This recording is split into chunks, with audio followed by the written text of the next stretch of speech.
Absolutely. Here's a full short story based on that prompt.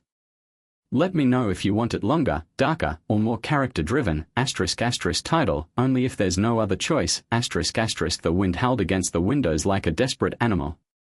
The farmhouse stood alone, surrounded by acres of empty fields and the pitch-black sky. Inside, the fireplace crackled weakly, throwing flickers of orange light across the worn wood floors. Claire sat on the edge of the couch, her fingers laced together tightly. Across from her, her 11-year-old son, Noah, sat cross-legged, eyes wide. "I need you to listen to me carefully, okay?" she said. Noah nodded. He was quiet, always had been. Sensitive, but strong in ways that didn't show on the outside. Claire continued. "If someone ever breaks in, if someone tries to hurt you, you run. You hide. You call me if I'm not here. You call 911. You don't try to be a hero." Noah stared. "But," she said, standing and walking to the hallway closet, "if there is no other choice ***." She reached behind the coats and pulled out a small lockbox. Inside was a revolver. Claire opened it with trembling hands. "This stays locked. But the key is on top of the cabinet. Only if you have to. Only if there's no way out." Noah's lip trembled slightly. "Has someone tried to come here?" "Not yet. But it's better to be ready." 2 weeks later, Claire was called in for a night shift at the diner.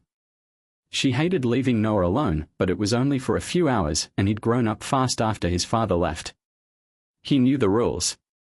Lock the doors. Don't answer for anyone.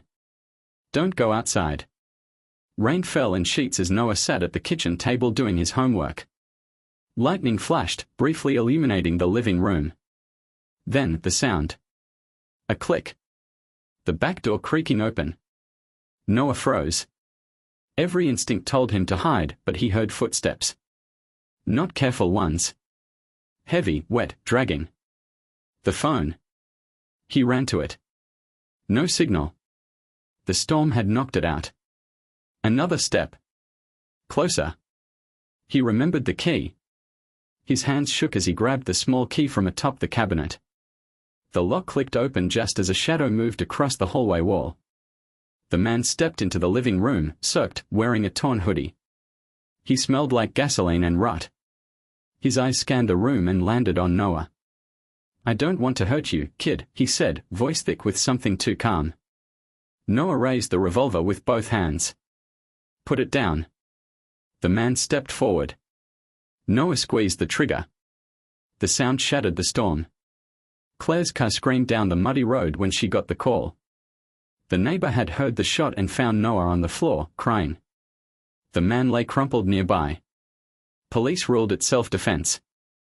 The intruder had a record: armed robbery, assault. Everyone called Noah a hero. Claire didn't. She held him that night in the hospital room, wrapped in a blanket, trembling and silent. "I'm sorry," he whispered. Claire shook her head, tears hot on her cheeks. "You did what you had to do." "I didn't want to." "I know," she said. "I wish you never had to." Outside, the storm passed.